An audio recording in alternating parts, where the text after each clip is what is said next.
So my dear friends और student, this topic is inventory control. मैंने पहला video में आपको बता दिया what is inventory and what is inventory control. Objectives को मैंने बता दिया and this class is very very important. Exam में यही चीज़ आता है, different type of issue. So student को हमेशा कन्फ्यूजन होता है कि इशू का कैसे किया जाए। बहुत ईजी है। Before issuing a raw material, आप कैसे मेटल को इशू करेंगे, before that you have to understand वो bin card and store ledger का क्या डिफरेंस है। जनरली बीन कार्ड क्या होता है? Bin card where the raw material is store in the store department. जो स्टोर डिपार्टमेंट में जो सामान को रखते हैं ना, दिस इज जस्ट लाइक ऐसे अलमीरा रहता है, रैक 1 रैक 2 यहाँ पर सामान सब रहता है। This is what called bin card. एक कार्ड ये जो है यहाँ पर एक कार्ड रखा रहता है, so that is what called bin card. And store ledger क्या होता है? ये भी सिमिलरली रैक तो ही ठीक है, सामान रखा रहता है, बट इसमें जनरली 3 चीज आता है। हम लोग देखते हैं what is the difference between bin card and store ledger. Bin card and store ledger. Bin card it is the record is only quantity only. Bin card क्या करता है? कितना क्वांटिटी खाली रिकॉर्ड करता है, whereas store ledger is quantity and value. Store ledger क्या है? Quantity and value दोनों को रिकॉर्ड करता है। Then it is maintain, bin card is maintain by store department और store keeper, where store ledger is maintain by the costing department. Costing department क्या करता है? आपका स्टोर लेजर अकाउंट मेंटेन करता है। देन आपका जो एंट्री होता है बिन कार्ड में, and before the transaction taking place, before the transaction taking place bin card में एंट्री होता है, but generally it is posted in the store ledger after material is issue और transaction taken place. Then receipt issue quantity दोनों इसमें रहता है। इसमें receipt issue and balance quantity रहता है।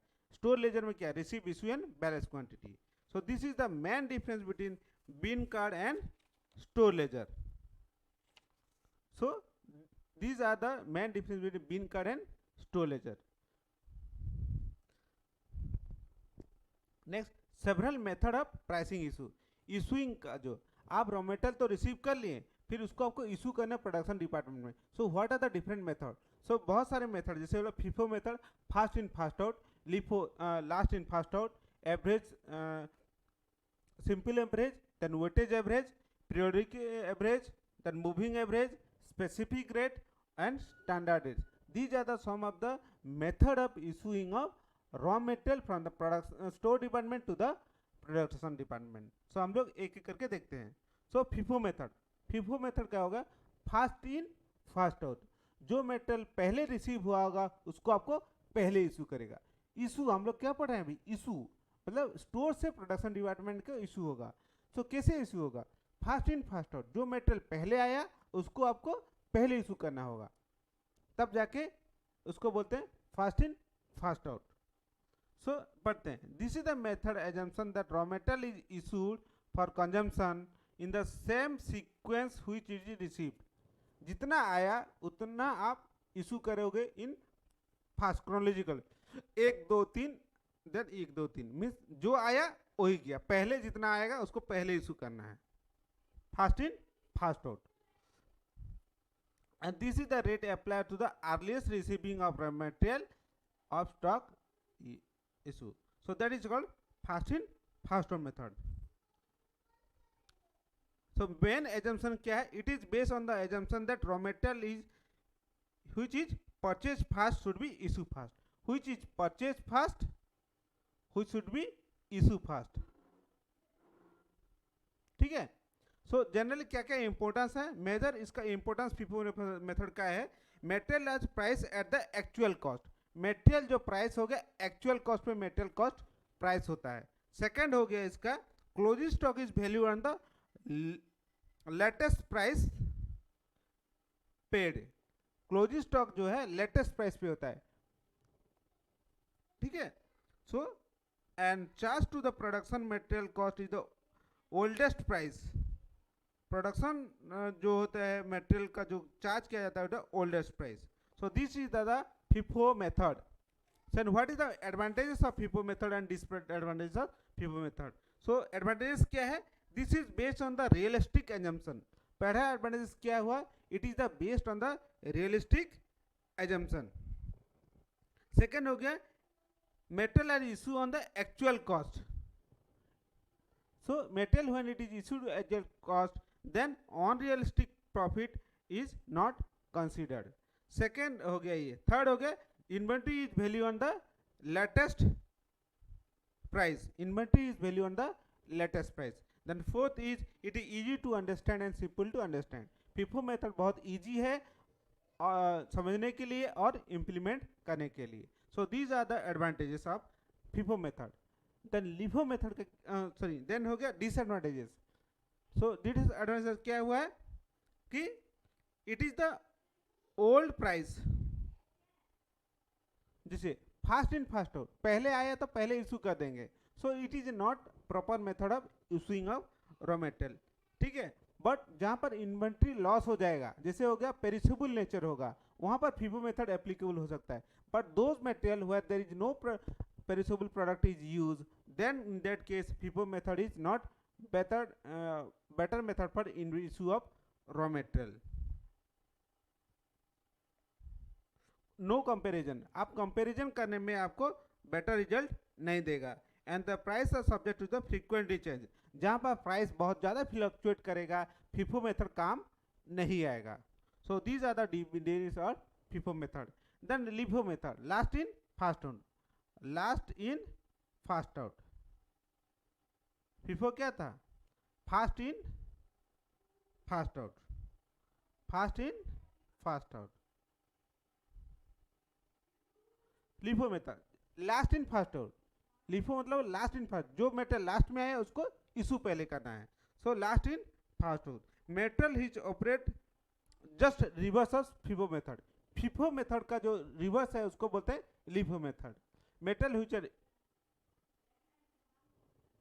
receiving last should be issue fast. So पढ़ते हैं, it is a base of hypothesis that raw material are stored in labs. When the last issue metal is taken first issue. This is the effect of the stock is value on earliest purchase price. Inventory are value on the earliest purchase price.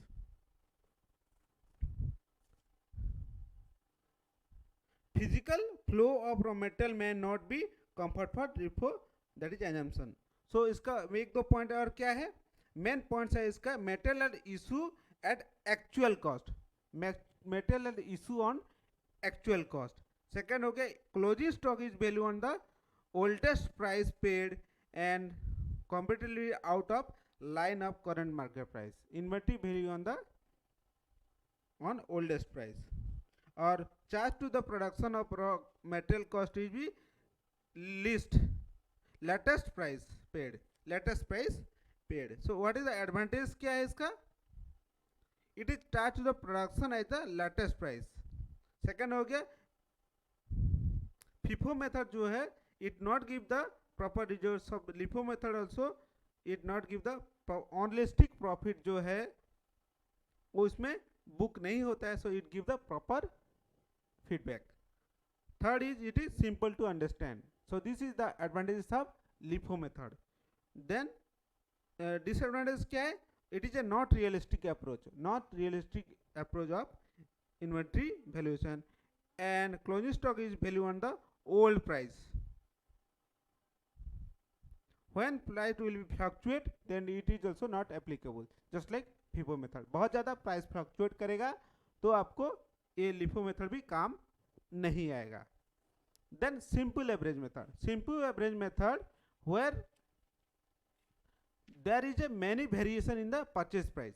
Purchase price में जो है उसमें variation आता है. इसमें क्या purchase price FIFO method में लगभग सेम रहता है. जैसे 100 रुपये में खरीदे तो क्वांटिटी 100 रुपये में खरीदे और 110 120 ऐसे रहेगा. But in the simple average method when the purchase price is very, जितना में रॉ मेटेरियल खरीदें वो वेरी होते रहता है. कभी 100 में खरीदे, कभी 200 में खरीदेंगे, कभी 300 में खरीदें. The rate will be differ. In that case simple average method is use. In the simple average rate method receipt is given और issue is based on the average method, simple average method, rate applying. Average method में जो है simple average में जैसे हो गया, कैसे होगा सिंपल एवरेज में, सपोज आप जितना रिसीविंग के 500 क्वांटिटी रिसीव किए, 500 क्वांटिटी रिसीव किए एट रेट 20, और आप फिर आप 200 क्वांटिटी रिसीव किए एट द रेट ऑफ 21, और फिर आपने 700 क्वांटिटी आपने रिसीव किए at the rate of for example 22. सो आपका इशू प्राइस क्या होगा 20 + 21 + 22 divided by 3. So 21 will be your issue price. This is what called simple average method.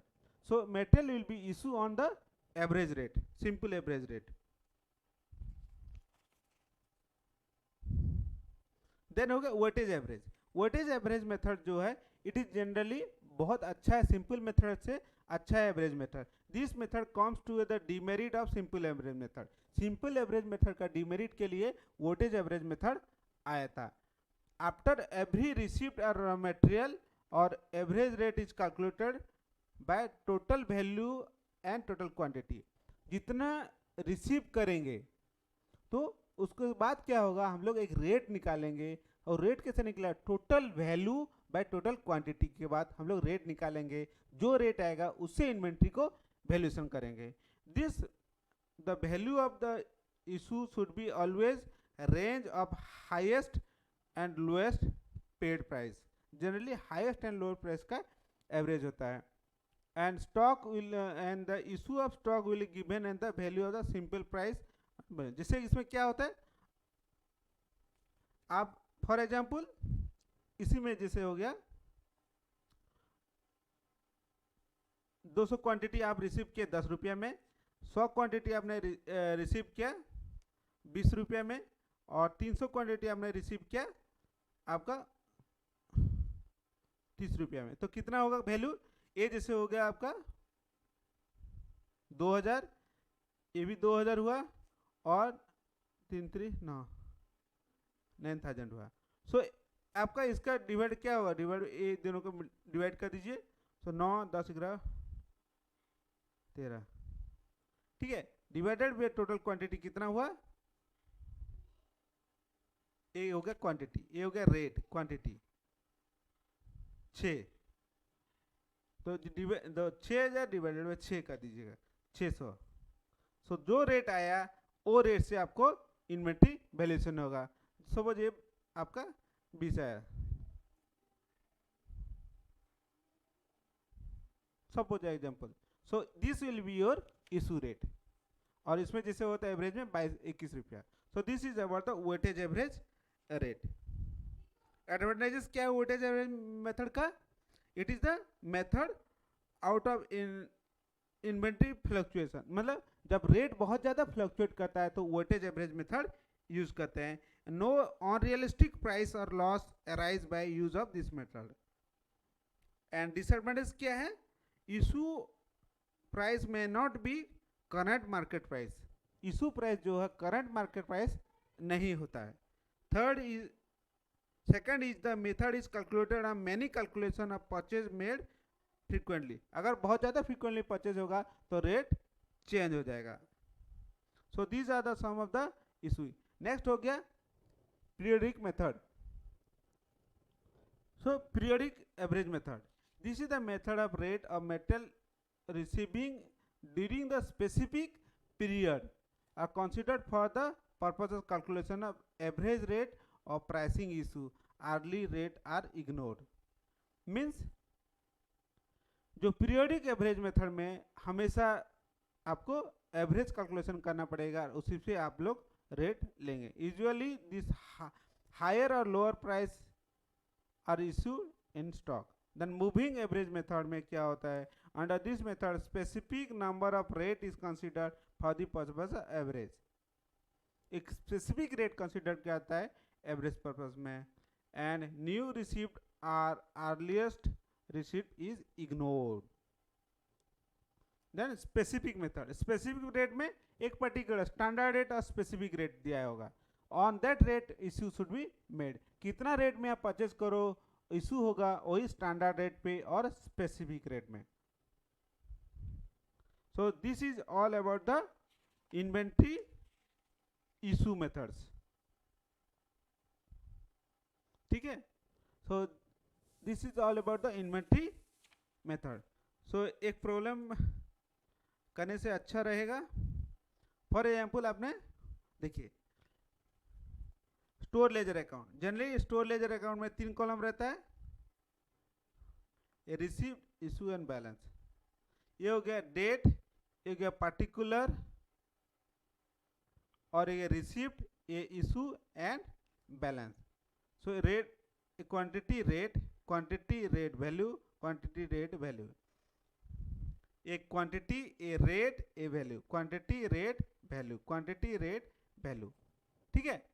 So generally क्या होता है इन द फीफो मेथड में, FIFO method में आप जो रेट 1/1/2020, 2/1/2/2020, पहले यहाँ ओपनिंग स्टॉक रहेगा, ओपनिंग स्टॉक कितना है ये कुछ नहीं रहेगा। फॉर एग्जांपल यहाँ आपका हो गया 100 क्वांटिटी और 20 रुपया करके हो जाएगा, तो कितना 2000 रुपया।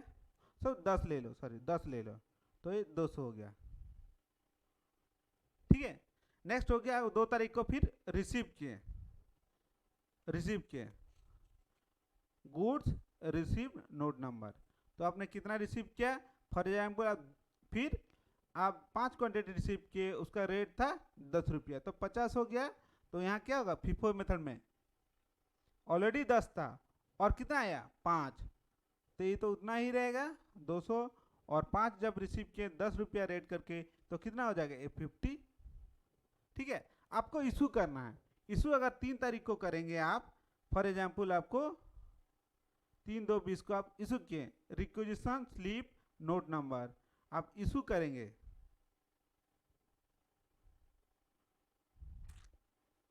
सॉरी ये मैंने आपको रिक्वेशन में, ये आपको यहाँ रहेगा, सॉरी ये 10 और ये 50 यहाँ नहीं रहेगा, सॉरी ये इशू है, रिसीव इशू बैलेंस, ठीक है। तो आप यहाँ पर जैसे रिक्वेशन स्लिप नंबर में, तो आपको कितना इशू करना है। For example you are going to issue 10 number, तो फीफो मेथड में क्या आप 10 नंबर इशू करने वाले हैं। तो fast method, fast in fast हो, तो इसमें 20 रुपया होगा, तो 200 इन्वेंट्री आपका स्टॉक कितना 5 रुपया और 10 रुपया करके 50 रुपया बचा, ए वाला खाली, ठीक है। This is FIFO method. And LIFO method में क्या हो जाएगा, अगर ए लिफो मेथड है,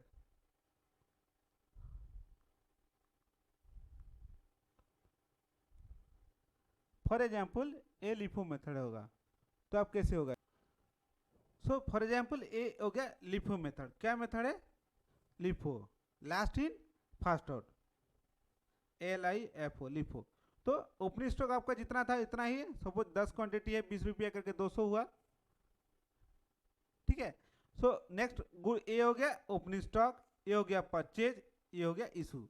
सो अगर फिर परचेज सेम हो गया आपको 5 रुपये करके 10 क्वांटिटी, सॉरी 5 क्वांटिटी 10 रुपया करके 50 रुपया हुआ, ठीक है। तो आप जैसे है ये सेम रहेगा, बट इशू होने के टाइम में क्या होगा 10 क्वांटिटी इशू करना है, तो ये हुआ LIFO, last in fast out. तो पहले जो फीफो मेथड में 10 था, बट अभी हमको 10 क्वांटिटी इशू करना है, तो पहले क्या करेंगे इशू में आपको 10 क्वांटिटी इशू करना है, तो क्या होगा यहाँ पहले 5 और 5, तो पहले 5 का 10 रुपया रहेगा, जैसे हो गया 50 रुपया, और फिर 5 का हो गया क्या 20 रुपया करके, तो कितना हो जाएगा ये 100। तो बाकी बचा कितना, यहाँ 5 था, यहाँ 5 ले लिए, 5 बचा 20 रुपया करके 100 रुपया। So this will be the FIFO and LIFO method हो गया, समझ में आया आपको। सो ये FIFO method and LIFO method है, तो fast in fast out and last in fast out method. So friends this is all about the inventory control method of pricing issuing. तो हम लोग FIFO method, LIFO method, simple average, weightage average, periodic average, moving average, specific, तो मैंने FIFO LIFO method के बारे में बताया, और सिंपल वेटेज एवरेज एंड बाकी के मैंने नेक्स्ट वीडियो में अपलोड किया हूँ, आप उसको देख लीजिएगा। So thank you very much friends.